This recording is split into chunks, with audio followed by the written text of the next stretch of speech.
မင်္ဂလာပါတငယ်ချင်းတို့ရေဒီနေ့တော့ငပြောသည့်မုတ်ကလေးလှုပ်ရှားရအောင်ငပြောသည့်မုတ်ကအရသာရှိသလိုမျိုးလှုပ်ရတာလေအရန်ကိုလွယ်တယ်ရိုးလေရိုးရှင်းတယ်နော်အဓိကကတော့ငပြောသည့်မှဲ့လေးရဖို့လိုအပ်ပါတယ်ကဲငပြောသည့်ကမှဲ့ဒီတက်မှဲ့လေးပို့ပြီးတော့ကောင်းနေပဲနော်ဒါမှပို့ပြီးတော့ပြော့မှာကဲအခုငပြောသည့်တွေကိုအခွန်နှွားမယ်သူ့ရဲ့ထည့်ရတဲ့အချိုးကလည်းအရန်ကိုရိုးရှင်းပါတယ်နော်အခုငပြောသည့်တွေအကုန်လုံးရပြီဆိုလို့ရှိရင်တခြားနောက်ပြီးလို့ရှိရင်အဓိကကသူကအုံသီးเนาะအုံသီးကအဓိကပဲငပြောသည့်နဲ့အုံသီးနဲ့မှာသူကစားတူထည့်တယ်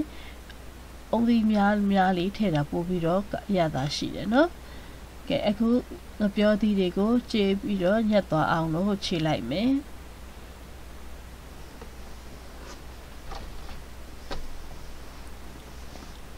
အပြောသည့်တွေကောင်းကောင်းကိုအရေးပျော်ပြီးတော့ပေါ့နော်ညက်သွားပြီဆိုလို့ရှိရင်ဒီလိုမျိုးသူကဒီလို mass ဖြစ်သွားပြီဆိုရင်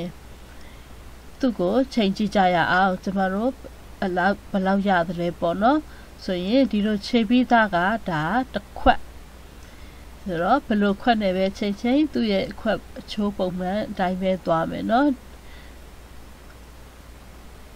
သူကဒါတစ်ခွက်မမောက်ကလေးရတယ်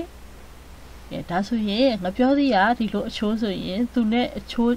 အညီပဲသွားမယ်စက်မှုတ်ကလည်းတစ်ခွက်မောက်ကလေးထည့်ပေးမယ်ဒါဆိုလို့ရှိရင်ငပြောသည့်နဲ့ဒါစက်မှုတ်နဲ့အချိုးညီကိုရပါပြီကဲနောက်ဆုံးကတော့အဓိကလိုအပ်တဲ့အုံသီးချစ်ထားတာကလည်းဒီလိုပါပဲသူနဲ့အချိုးညီပဲလောက်ရတာအရင်ရွှေ့ရှင်းတယ်နော်ပြီးပြီဆိုလို့ရှိရင်တော့စားလေးကတော့နည်းနည်းလေးပဲထည့်ပေးပါမယ်နောက်ဆုံးမှာတော့နောက်ထပ်လိုအပ်နေသေးတာကတကြားကိုယ့်ရဲ့ငပြောသည့်ဟာချိုးရဲဆိုရင်တော့တကြားကိုရှော့ပြီးတော့ထည့်မယ်နော်ဒီမှာတော့မှကျွန်မတကြားကဒီခွက်ကဲတဝက်ပဲထည့်ပါတယ်တစ်ခွက်လုံးထည့်မယ်ဆိုရင်အရင်ချိုးသွားပြီဒါမှမဟုတ်ကျွန်မတော့သူ့ရဲ့အချိုးတိုင်းမဟုတ်ဘဲနဲ့တကြားကိုရှော့ပြီးတော့ထည့်ပါတယ်ပြီးပြီဆိုရင်တော့သူတို့ကိုကောင်းလေးနှက်ဆက်အောင်မှွေပေးဖို့လိုအပ်ပါတယ်ဒါမှသူ့ရဲ့မူသားညံ့ကလေးကိုရမှာဖြစ်ပါတယ်နော်ကဲဒီလိုမူသားညံ့လေးဖြစ်သွားပြီဆိုလို့ရှိရင်တော့ကျမတို့ဖက်နဲ့ထုတ်လို့ရပြီ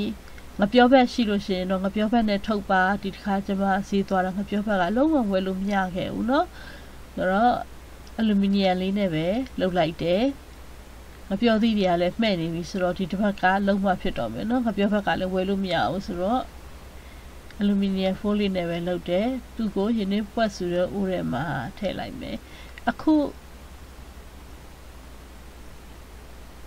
မုတ်ကဒီလိုအချိုးဒီ cup ကလေးနဲ့1 cup ပေါ့เนาะထည့်လိုက်တာမုတ်က4ခုထွက်တယ်လောက်တာအမုတ်လဲနည်းနည်းလေးတော့အပါဥစားစိုက်လဲကြီးတယ်ဒါပေမဲ့သူကထွက်တော့ကြတော့၄ခုထွက်တယ်နော်သူကကောင်းပွက်ဆူနဲ့ကျွန်မ15မိနစ်တည်းပါမယ်အုပ်ထားပြီး15မိနစ်နေပြီးတဲ့နောက်ပိုင်းမှာကြည့်လိုက်ပါကဲမုတ်သားကိုအရင်မှုဆုံးကိုကဆန်းကြည့်လိုက်တစ်ခါလေကြာရင်ကိုတဲတဲ့ရင်နွေးရအရှိန်ရမ်းနေနေတာတော့ဘာလို့ဆိုရင်15မိနစ်နဲ့မရအောင်เนาะအဲ့တော့ဖွင့်ကြည့်ပါအလဲကိုဒုတ်တက်လေးနဲ့ထိုးကြည့်ပါဘာမှသားမှကတ်မနေတော့ဘူးဒါမှမဟုတ်လို့ရှိရင်လည်းစားကြည့်ပါဆန်စိမ့်အနက်နေပါလေမရှိတော့ဘူးပေါ့เนาะဒီငပြောသည့်ရဲ့အနက်မှုလေးငပြောသည့်မုတ်ကိုဒါအနက်လေးကလည်းမှုနေပြီးအလဲကိုတူလေးနဲ့ဆန်တက်ကြည့်တဲ့တုပ်စားတိတ်တုပ်လေးနဲ့ဖြစ်ဆန်တက်ကြည့်တဲ့ခါမှာမှုသားတွေလည်းကတ်မနေဘူးဆိုရင်ဒါရပြီเนาะဒါကျမတော့စုစုပေါင်း15မိနစ်နဲ့တည်ပါတယ်လောက်ရတာရန်ကိုရွှေရှင်းတယ်เนาะသူထည့်ရတဲ့ပစ္စည်းတွေကလည်းအလွယ်လူကူဘယ်မှာပဲမစိုးဝယ်လို့ရတယ်တကယ်လို့အလူမီနီယံနဲ့လည်းမလုပ်ချင်ဘူးမပြောဘက်ကလည်းအဆင်မပြေဘူးဆိုလို့ရှိရင်ကျမတို့ဒီမှာmuffin cup ကလေးတွေရှိတယ် muffin cup ကလေးတွေထဲမှာထည့်ပြီးတော့လုပ်လဲရပါတယ်เนาะဘယ်လိုပဲဖြစ်ဖြစ်လောက်ရတာအဆင်ပြေတဲ့ကလေးတွေလည်းအရင်ကြိုက်တဲ့အလွယ်တကူလှုပ်ရှားလို့ရတယ်ငါပြောပြီးလုပ်နည်းလေးပါရှင်ကျမရဲ့ channel လေးကို subscribe လုပ်ထားဖို့မမေ့ပါနဲ့เนาะပတ်စံပတ်တိုင်းပဲစူးစမ်းပြီးတော့ချက်ပြပေးသွားပါမယ်ရှင်